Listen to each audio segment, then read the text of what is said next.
Assalamualaikum warahmatullahi wabarakatuh.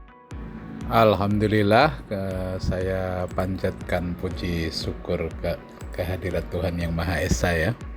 Setelah sekian lama nggak bikin video, ini kita akan lakukan seri lanjutan dari video training dari UFS dasar ya.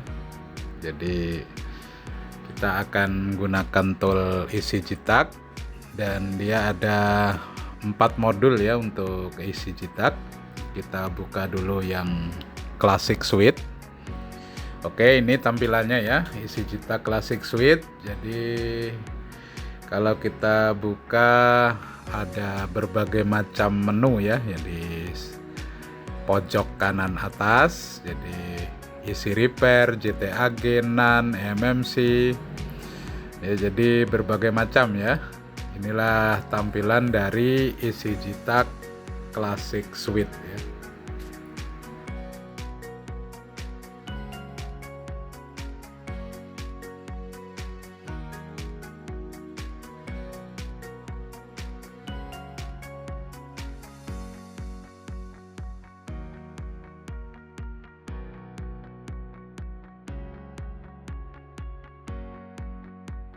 Oke, setelah kita sudah agak familiar ya dengan interface-nya, kita fokus saja langsung ke tab UFS ya. Di sini ada menu soket, ada menu ISP ya. Oke, karena di sini kita pakai soket, langsung kita pilih soket dan dipilih auto saja ya. Nah, kemudian kita klik sama kayak box untuk UFS yang lain ya, yang jelas mode connect di awal tetap identity ya.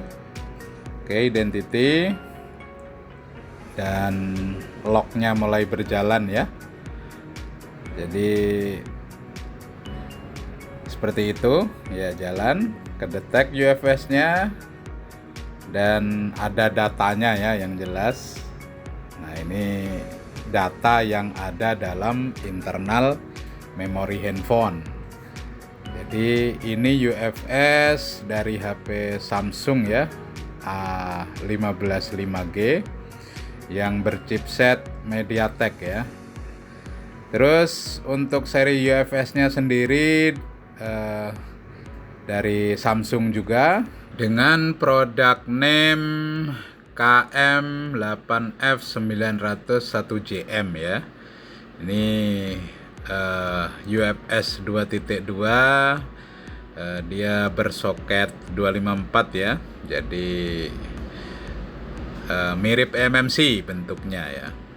Oke, kedetek LUN 0, LUN 1, LUN 2 ya. Jadi untuk MediaTek itu mirip MMC ya dia, jadi ibarat user area boot 1, boot 2 ya.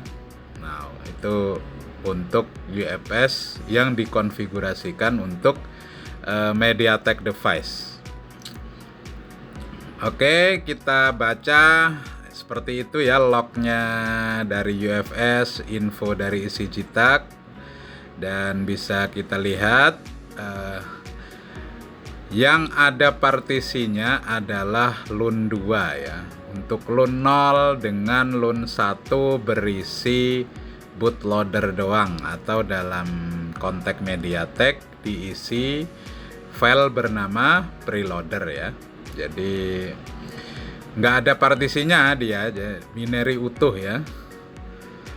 Itu untuk UFS yang ditanamkan di chipset MediaTek. Oke, lognya kita lanjut guys ya. Dan di bawah terdapat mounting system ya, dan EasyJitak gagal memountingnya karena partisinya berupa ROFS ya. Jadi ada box tertentu yang programnya sudah support untuk baca file system dari Android 14 ke atas ya. Tapi sampai video ini dibuat, EasyJitak belum bisa membaca file system tersebut ya.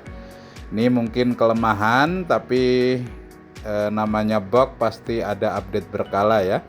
Oke, kita ke tab partition, di mana di sini didetilkan ya isi dari internal memory berikut alamat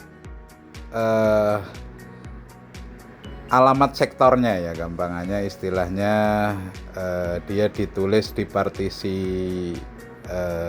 LUN2, addressnya itu mulai berapa sampai berapa. Dan kalau memang ada partisi yang korup, biasanya di sini terbaca ya, jadi agak error, tulisannya menjadi kotak-kotak ya, itu untuk tab dari partition. Oke, kita lari lagi ke tab atribut dari UFS ya. Jadi isi Jita Classic ini sudah mumpuni juga untuk membaca atribut dari UFS. Atribut di sini seperti settingan booting, terus atribut bahwa dia write protected atau enggaknya, dan yang lain-lain ya. Yang jelas banyak atributnya UFS ini, nggak kayak di eMMC ya yang cuman sedikit. Nah, untuk UFS panjang ceritanya yang jelas ya. Nah, di sini hanya akan cerita soal basicnya dulu, karena ini video yang memang didesain untuk sekedar menjelaskan bahwa modul isi Jita Classic itu support hal-hal tersebut.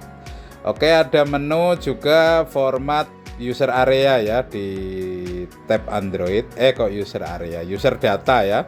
Jadi reset Oppo, reset Vivo itu dia ada ya. Jadi untuk mode soket, kalau memang cuman pengen ngapus user data, cukup pakai modul yang ini ya. Kemudian ada modul multi-LUN ya.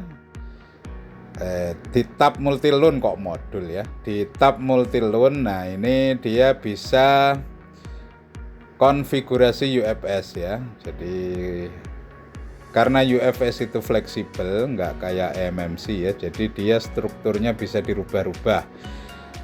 Nah, jadi isi Jita Classic itu cukup untuk bisa konfigurasi ulang UFS, baca tulis UFS ya. Itu dia sudah bisa ya, mumpuni. Dan unlock konfigurasi jika konfigurasinya itu lokat. Oke, kita tes ya untuk read-nya. Bisa kawan-kawan lihat ya di langkah-langkah untuk read itu maksudnya baca tulis ya. Jadi ini kita tes sekedar untuk baca tulis, kemudian konfigurasi ulang.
Oke guys, done ya. Jadi seperti tadi ya, konsep baca tulis jika lewat readback multilun ya, maksudnya jadi dia dibaca sebagai binary utuh dari lun atau logical unit numbernya ya, ibarat lun 0 di backup lun 0 full, kemudian ditulis ulang ke lun 0 juga. Nah, sekarang kita ke step selanjutnya, yaitu save konfigurasi UFS, di mana konfigurasi ini ketika kita simpan itu bisa untuk mengganti UFS-nya ya. Jadi maksudnya ketika kita mau nanamkan UFS baru ke HP yang mau kita ganti, kita harus punya backup konfigurasi ini sebagai dasar layout dari UFS-nya ya. Jadi yang aktif loan-nya itu berapa, yang dijadikan bootable itu loan berapa, itu semua tersimpan di konfigurasi UFS-nya ya. Jadi kita cukup tekan save configuration tadi ya, dan itu bisa kita bagikan ke kawan mungkin atau buat kita sendiri ketika mau mengganti HP yang sama. Nah, ini hasil dari backup konfigurasi dari UFS yang kita otak-atik tadi ya. Jadi dia berbentuk file ini, ekstensinya ini ya, jadi bisa dibuka sebagai tag dan ada keterangan di situ. Jadi bagi kawan-kawan yang tahu coding mungkin bisa mengotak-atiknya ya. Jadi seperti itu. Oke, kita lanjut untuk merekonfig UFS kita guys ya. Kita buka edit UFS chip config ya, kemudian kita klik load. Nah, kita cari backupan UFS config-nya. Ya, ini ada A335G ya. Kemudian kita open dan bootingnya di lun 1 ya, bukan di lun 0. Kalau tadi kita bootingnya di lun 0. Setelah kita load seperti ini, cukup kita apply ya. Ya, kita klik apply. Ya, maka konfigurasi dari UFS kita akan berubah sesuai dengan yang kita load tadi ya.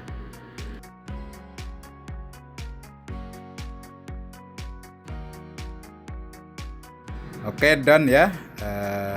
Demikian cara reconfig dari UFS ya. Kita buktikan mungkin di identity lagi. Kita lihat apakah LUN-nya sudah berubah menjadi 4 yang aktif. Kalau berubah ya selesai guys ya. Oke, kita akhiri. Wassalamualaikum warahmatullahi wabarakatuh.